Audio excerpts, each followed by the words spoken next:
আসসালামু আলাইকুম সুপ্রিয় দর্শক, আপনার ছাদকে কিভাবে বাগানে রূপান্তর করবেন সেটাই আজকে আপনাদেরকে দেখাচ্ছি। দেখেন, আমি এখন একটা ছাদে দাঁড়িয়ে আছি। এই ছাদের ড্রাগন থেকে শুরু করে আম, জাম, কাঁঠাল, লিচু এবং শাক সবজি সবই চাষ করেছে। দেখতে পাচ্ছেন আমার সামনে ড্রাগনের গাছ আছে, আমের মুকুল চলে আসছে অলরেডি। আম গাছ রয়েছে, প্রচুর পরিমাণে আম ধরে এই গাছগুলোতে। লিচুর গাছ রয়েছে, দেখতে পাচ্ছেন আম গাছ। আবার এদিকে দেখতে পাচ্ছেন মালটার গাছ রয়েছে, আম গাছ আছে, টমেটোর গাছ আছে, লেবুর গাছ আছে, ক্রকটাসের গাছ আছে। দেখতে পাচ্ছেন আমড়া গাছটা, দেখেন এখন অবধি আমড়া গাছে ঝুলে আছে। ডালিম বেদনার গাছ দেখতে পাচ্ছেন ধরে আছে।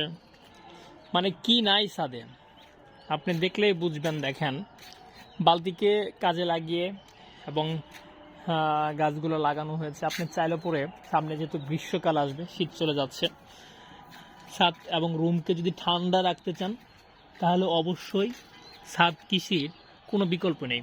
এদিকে আমলক্ষীর গাছ আছে, দেখতে পাচ্ছেন। এখন আমলক্ষীর সিজন না, অন সিজন। পেয়ারা গাছটাতে দেখেন, ও মাই গড, কি পরিমাণ পেয়ারা আসছে।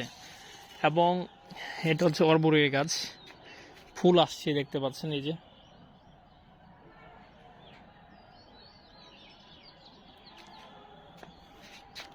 এদিকে যদি আমরা একটা বেদনা গাছটাকে দেখি, ফুল আসছে দেখতে পাচ্ছেন। এবং এটা হচ্ছে কদবেলের গাছ। গাছ লাগান, পরিবেশ বাঁচান, কথাটি মানে কিটা হলেও সত্য। ও মাই গড সুপ্রিয় দর্শক, এটা কিরকম ফল দেখেন, একটি ঝুঁকায় এতগুলা ঘুরে। ও মাই গড, মালটা দেখেন, এগুলো কিন্তু মিষ্টি হয়। হ্যাঁ, আসলে গাছ ভালো হলে ফলন ভালো হয়, কথায় আছে না, ভালো বীজে ভালো ফলন। এখানেও তাই, দেখেন প্রত্যেকটা থোপায় থোপায় অসংখ্য মালটা ধরে আছে, আমরা ধরে আছে। গাছের কদর তখনই বোঝা যায় যখন গ্রীষ্মকাল আসে। আমরা বাঙালি, আমরা কদর দিতে জানি না। তো ভিডিওটি ভালো লাগলে অবশ্যই লাইক কমেন্ট শেয়ার করবেন।